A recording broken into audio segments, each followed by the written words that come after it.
Good morning, everyone. Please open your Bibles with me in the book of Joshua, chapter 24. The text for today would come from two different books, the book of Matthew and the book of Joshua. But I would only read before you Joshua chapter 24, verses 25 to 28. But in the discussion later, we would go back from the very first verse of this chapter. Joshua 24, verses 25 to 28. It says here, from the NIV, "On that day, Joshua made a covenant for the people, and there at Shechem he reaffirmed for them decrees and laws. And Joshua recorded these things in the book of the law of God. Then he took a large stone and set it up there under the oak near the holy place of the Lord. 'See,' he said to all the people, 'this stone will be a witness against us. It has heard all the words the Lord has said to us. It will be a witness against you if you are untrue to your God.' Then Joshua dismissed the people, each to their own inheritance." May the good Lord bless the reading of His words. It is really my prayer that after this service today, after the message, I am praying that you would become even more in love with Jesus. Last Friday, I officiated a wedding. And in the process of the ceremony, I asked something to the couple, and I told them, "Do you know the implication of this covenant that you are entering?" And they gave their attention to me, and I said, we really enjoy during the wedding ceremony, but there's a lot to do after that. And they said, "What is that thing that you want us to know, Pastor?" And I said, "Do you know the implications of your wedding day?" And they said, "What are those implications that you're talking?" And I told them, "Do you know what it means when you started and you decide," I was talking to the groom, "do you know what it meant when you decided to pursue this girl?" And he was just silent, and I told him, "When you decided to pursue this girl, you have decided in your heart that you won't love any other woman anymore but this lady alone. Right?" And I looked at the girl and I said, "Do you know what it meant when you said yes to him? And especially this moment that you are about to be wedded, do you know what it means when you would say yes to him?" And she said, "What does it mean by that, Pastor?" And I said, "Well, when you say yes to him later, this would mean that you are saying, 'I am wholly for you, and I would no longer entertain any other man who would run after me. Because I would be solely for you as you are solely for me.'" Okay? Because this is what I have thought of. Kindly click it to the next slide. Wedding day is not just a ceremony. A wedding is the public declaration of love and commitment, where the groom commits to love no other but his bride alone. Okay? And in the same sense, the bride commits to share her being to no other but her groom alone. So this is a commitment that would last as long as both of them are living. And no wonder that in the scriptures there are a lot of times, a lot of instances when God used the concept of marriage to describe about His love or His relationship with us. Okay? No wonder, because as I imagine about this union, this covenant, there is no commitment made on earth that would really last for a lifetime. Only marriage. Some of you might say, "Pastor, I have committed myself to be in this kind of job where I am right now for the rest of my life." Yes, maybe you have committed to do what you are doing right now for the rest of your life, but I tell you, the government has a right age for a retirement, forced retirement. If you are an employee, you could only work up to 65-year-old. Meaning to say, even if your commitment is for life, but your job, you would only have that kind of work until such a span of time. So if I am going to imagine about any commitment on earth, it is only the commitment in marriage that is done within the concept of your whole living. Because with your husband, if you are with your husband or you're with your wife right now, listen to this. That is the very person that you would be staying with for the rest of your life. the only occurrence that could break your commitment with that person, the only thing that could break the covenant that you have entered is death. That's the only thing. Now listen, to those of you who are married, today's sermon would be a good reminder to all of you. To those of you who are not yet married, listen very carefully. This could be a good preparation for you. Okay? This would be good lessons for you to learn before you enter that covenant. Because marriage is really, it's nice, it's wonderful. I am happy with my married life. But you know, it's not easy. I'm not scaring you. I'm just telling you the reality. Okay? Now, I was wondering, why did God often, in the scriptures, there were several scenarios in the scriptures that He used marriage as a concept to talk about His relationship with human beings. And I realized that of all the commitments that we could make on earth, it is only within the bounds of marriage that would really mean a lifetime. Okay? So that is why when Jesus Christ was asked by one of the experts of the law, a Pharisee, He was asked with the question, Lord, what is the great commandment? Can we look at the next slide, please? This was the question. Teacher, which is the greatest commandment in the law? And He said to him, you shall love, take note, you shall love the Lord your God with all your heart and with all your soul and with all your mind. Now, this time a Pharisee went to Jesus, a teacher of the law, an expert of the law, an expert in theology and at the same time of the law of Moses. And he went to him and he asked this question, what is the greatest commandment? Now, the Pharisees back then, they noticed that there are hundreds of commandments in the Old Testament that each person needs to follow. There's a lot of them. And they said it is impossible for men to follow everything. So what we can do is categorize all these commandments into two. The weighty and the most important ones. And on the other hand, the lesser important commandments. So they classified it into two. Now, when he asked the question, which is the great commandment, the very answer that he was trying to get is that, which among all the weightiest, the most important commandments, which among all of them is the greatest? So this is like the greatest commandment among the greatest commandments. It's like that. And when Jesus mentioned this, He mentioned about love. Love the Lord your God with all your heart, with all your soul, and with all your mind. What do we mean by this? This with alls. This all with alls. What do we mean by these words, these statements? Now simply, this means that you love the Lord with your whole being. And in marriage, it's the same concept that we could see. When you commit your life to be married to your spouse, to your husband or to your wife, you are giving your whole being to that person. Because I believe you don't like if you would say, you know, my husband, I love you with half of my life. Or 1/4 lang, because I want to keep with me the 3/4. You give to the person, you share with the person the whole being. That is why there is a sense of oneness, because there is nothing in you that you would reserve from your spouse, from your husband, from your wife. You give to him or to her your whole. Okay? And it takes a commitment to give to that person your whole. It's easy to say, I love you. But it is hard to live your life loving that person with the entire life that you have. I told the couple, always remember, after this wedding day, you look at each other's face, because this is the face that you would see before you close your eyes in the night, and this is the same face that you would see when you wake up in the morning. So will you commit to love this person with the face he has or she has? And both of them, of course, said, yes, we love each other so much. It's easy to say that, but in the course of time, it really takes a commitment.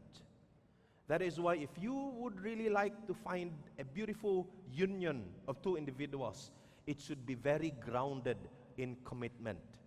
Not just love, not just feelings. Because feelings would fade. Feelings might change. It is not constant. No wonder there are couples that I have officiated during their wedding ceremony, and then they would call me, Pastor, I really hate my partner.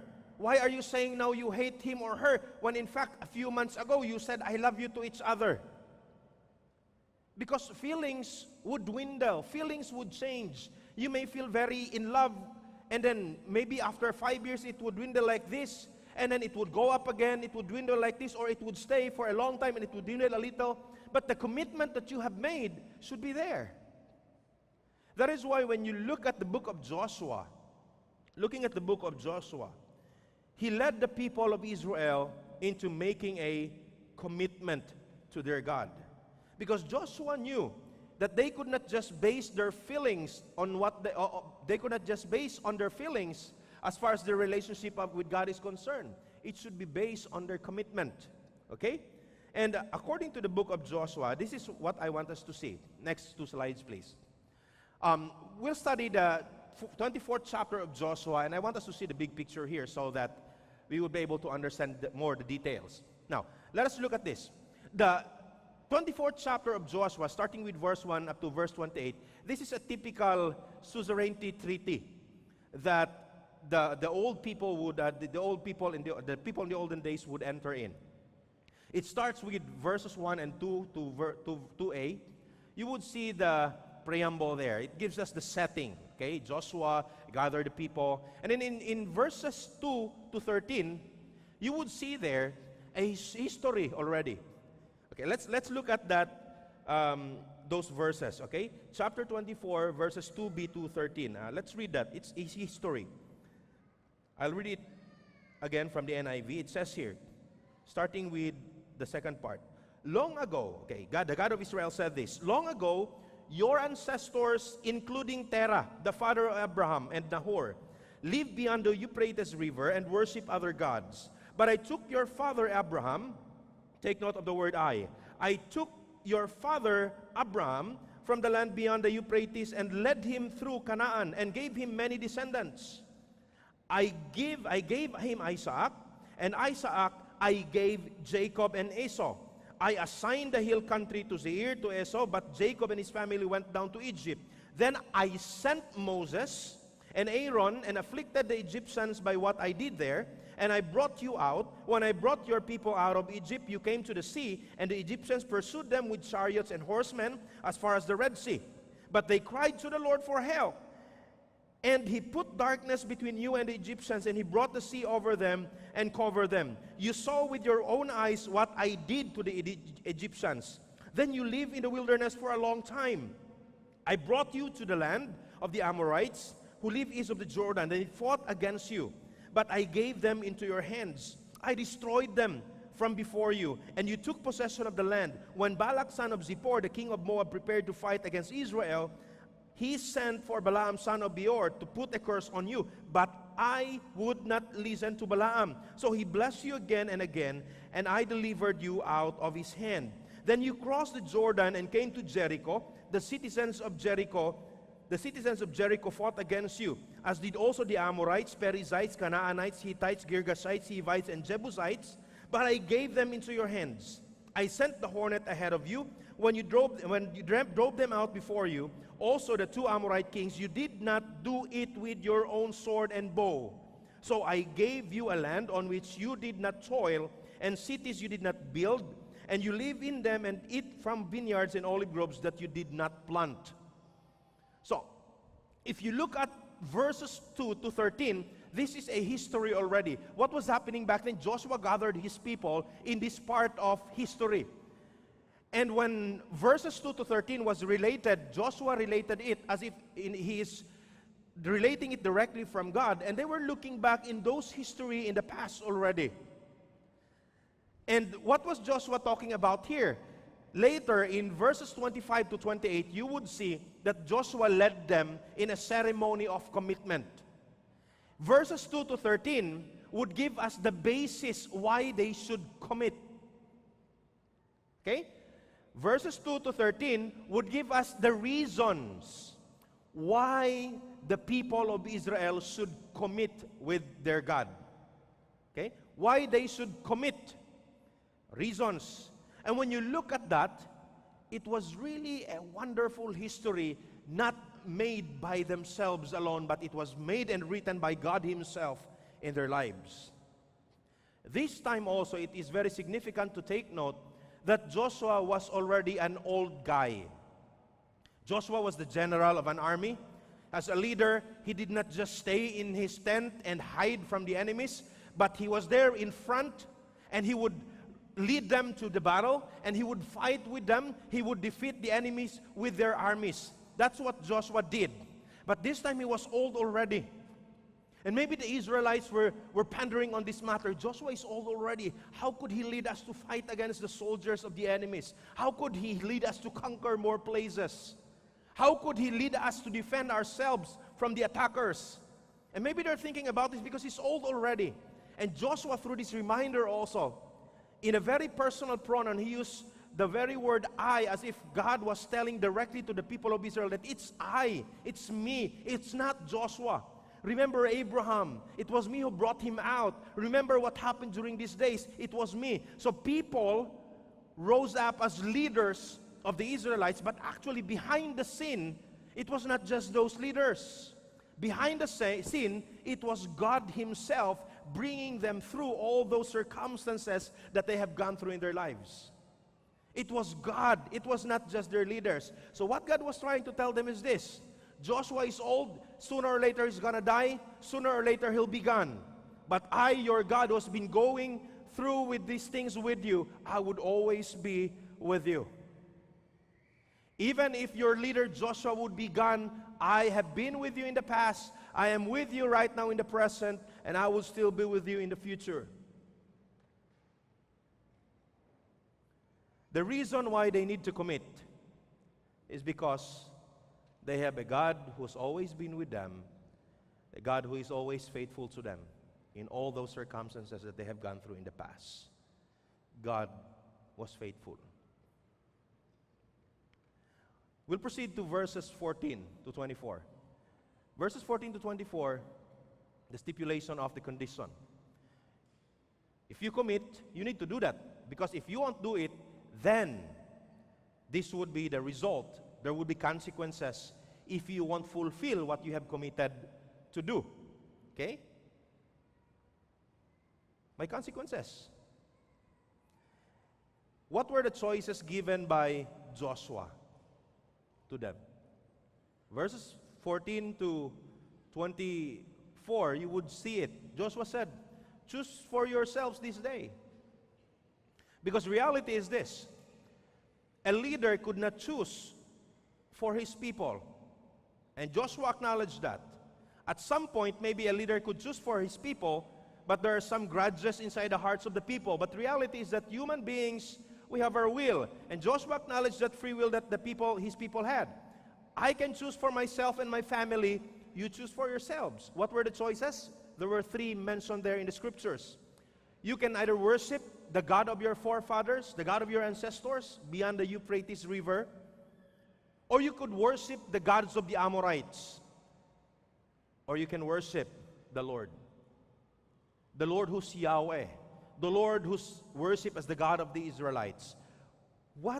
Who among them would you choose? Would you get A to be your God, B, or C?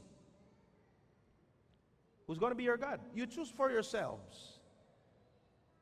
Because Joshua said, as far as I myself is concerned and my family, I would decide that I will choose the Lord of Israel. I will choose the Lord of Israel. I want us to take note verses, click it please, verses 23 and verse 20 and 23. Because this would give us a clearer picture of what God is telling here. Verse 20, if you forsake the Lord and serve foreign gods, He will turn and bring disaster on you and make an end of you after He has been good to you. If you choose God and then you begin going around to other gods and goddesses, He'll get mad of you. That's what Joshua was telling. In verse 23, this is what we read. Now then said Joshua, throw away the foreign gods that are among you and yield your hearts to the Lord, the God of Israel. What is he talking about here? He gave them three choices, right? The God of your ancestors, the God of the Amorites, and the God of Israel. You choose one. Because God is claiming exclusivity, not priority.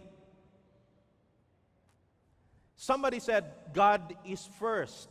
Well, that statement is nice, but you got to put that in a context.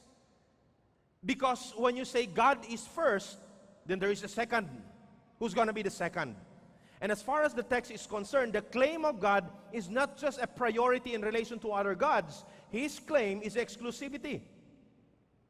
If you choose me, then I would take it and you would only be mine. You should have no sidelines. That is why it is really a very brilliant concept that God uses marriage as an illustration with our relationship with Him. To all married people here, would you agree with your husband if one day he would come home and tell you, you know, my wife, I really love you. You're the number one. Na implication to na number two. Because I love you more than her, you are my priority. There are 7 days within the week. I give you 4 days. I give her 3 days. Wives, would you agree with that? Definitely not. Because in marriage, it is not priority only that is expected. In marriage, it's exclusivity. When you commit before the altar of God, before the witnesses, you are saying that I am accepting you and I will be yours alone. In the same sense, the husbands won't agree with that. Your wife would tell you, you know, honey, I found someone in the office and he's so handsome. But, you know, I still love you very much. So, I'll spend some time with him and in most of the time, I will be with you. Husbands, you wouldn't like that idea, right? Kasi may ganahan na. Exclusive. That is the thing that Joshua was talking about the people of Israel. When you decide to worship God alone, it should be God alone. Do not turn to any other gods. Exclusive. You will be God's alone. His alone. Exclusivity. And the people of Israel, when you look at the history, they go to God and they went back and go another way. And this is what Joshua was talking about to them. Before you commit, you think about this. You think about this. Because even when they decided to commit already, Joshua still was trying to clarify. Look at verse 19. Look at verse 19. What did Joshua say? The people said, yes, yes, yes, we would choose the God of Israel. We would choose the God that you have chosen. Okay? We would choose Him. And Joshua said in verse 19, you are not able to serve the Lord. He is a holy God. He is a jealous God. He will not forgive you for your rebellion and your sins.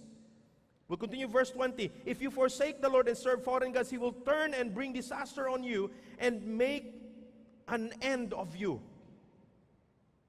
So Joshua was saying, you cannot worship God. It's really hard.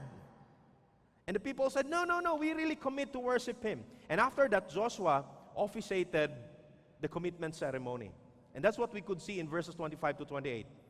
Now let's look at that passage in those verses. We would see that Joshua wrote the commitment of the people in the law of God.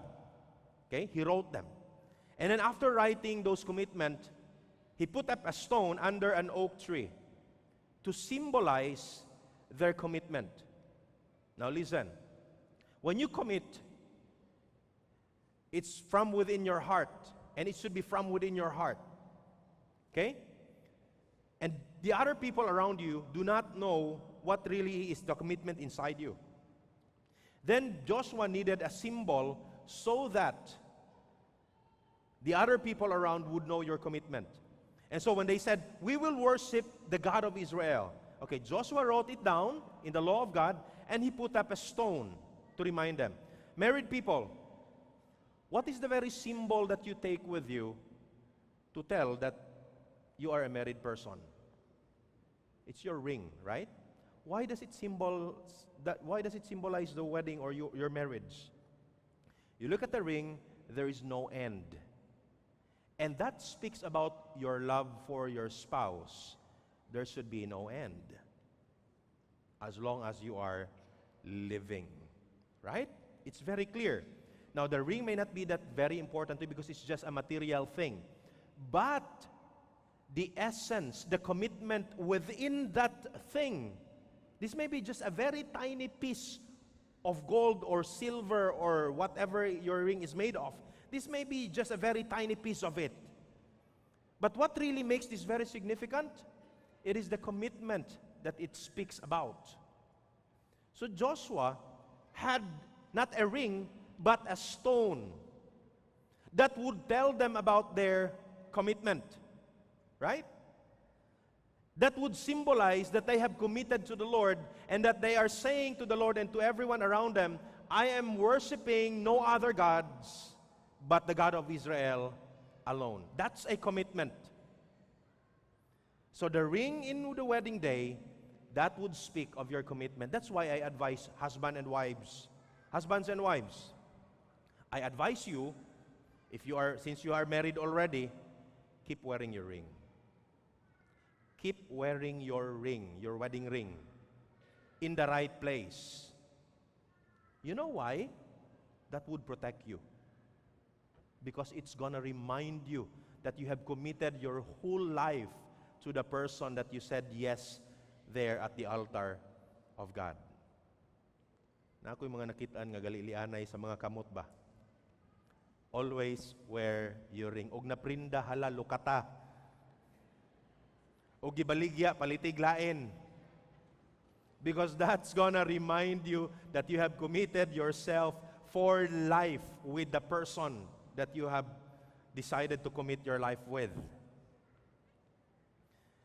And as Joshua put up that stone, it still stands until this very day. You know, if you go to Israel, particularly in the part of Shechem, this is the stone that many scholars and archaeologists believe where Joshua put up the stone under the oak tree. But the oak tree is no longer there. I hope one of the days to come I'll be able to step Israel and I would really visit this place. And that stone is still there. What does it tell us? It tells us that the Israelites committed to worship God alone. This morning, my friends, I want us to take note with verse 19. When the people committed, Joshua said, you cannot fulfill what you have committed.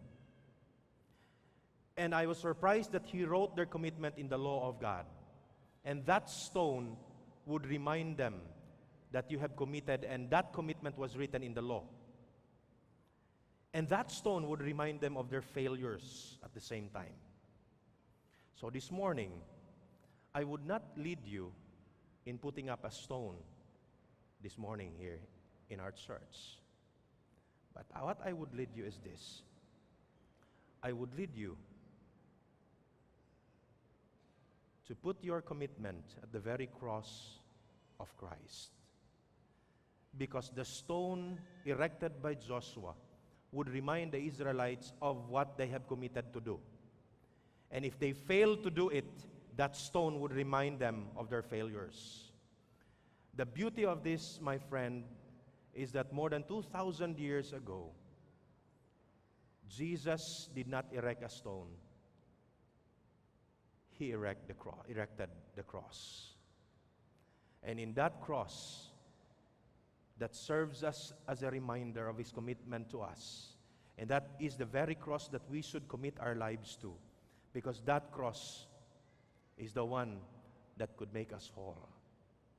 It stands there not to remind us of our mistakes, but the cross of Christ would stand there reminding us that we belong to Him. Listen very carefully. The cross is there.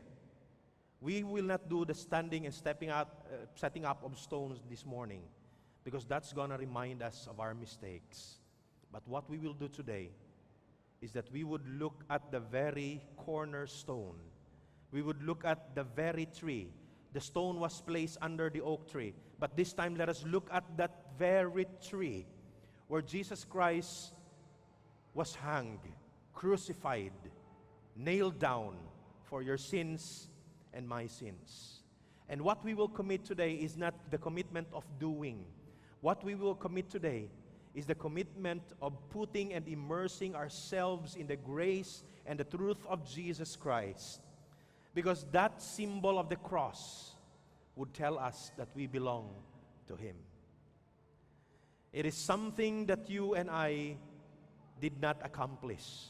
Something that Christ accomplished for us. And all we need to do is immerse in the truth that Jesus died on the cross. And when we make that commitment, Lord, I am committing myself to the cross. We are saying that, Lord, I commit myself to live a life, a victorious one, because I belong to you. When I say, Lord, I commit myself to the cross, I am committing myself to believe that I am saved because of what you did on the cross. When you say, I commit myself to the cross, you are saying, I'm committing myself to live the truth that I am a child of God.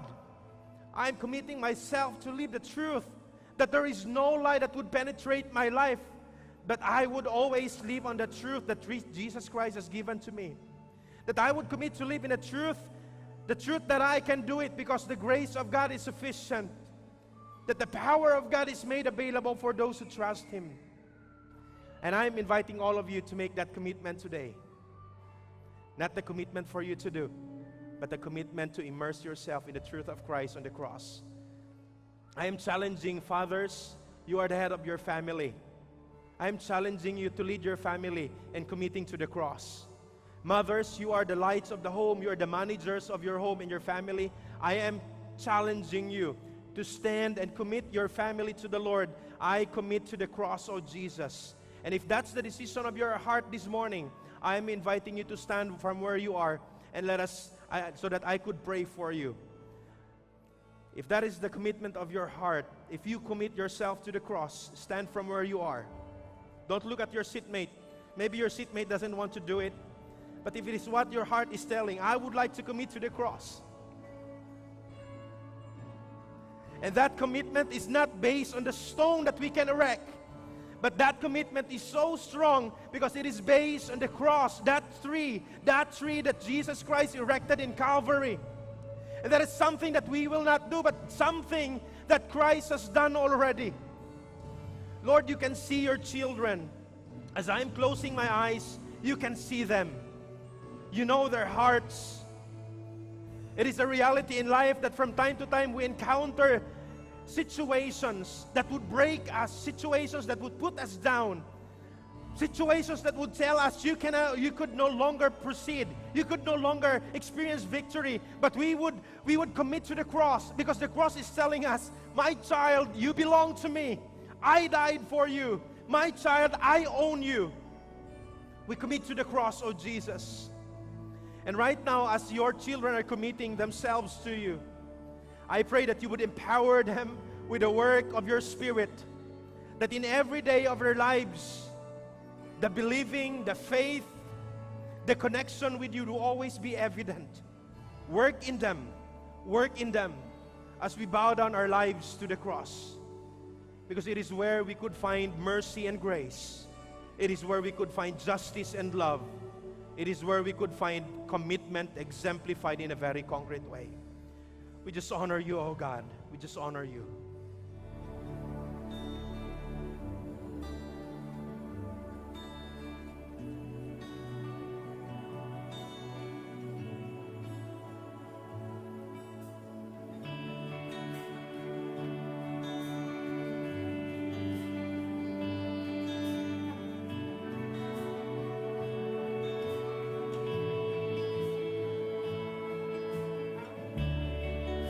Your mercy found me upon the broken road, lifted me beyond my failing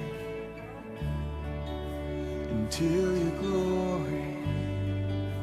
My sin and shame dissolved, and now forever yours I'll stand in love, never to end.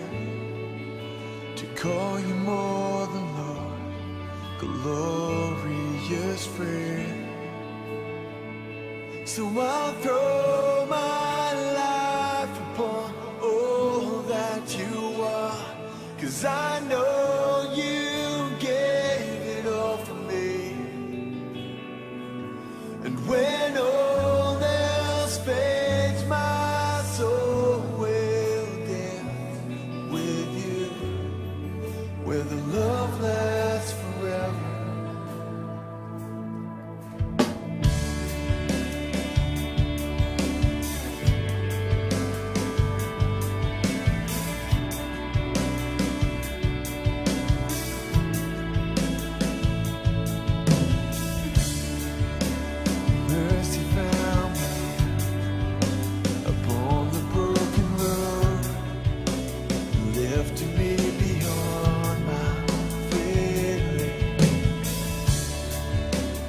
to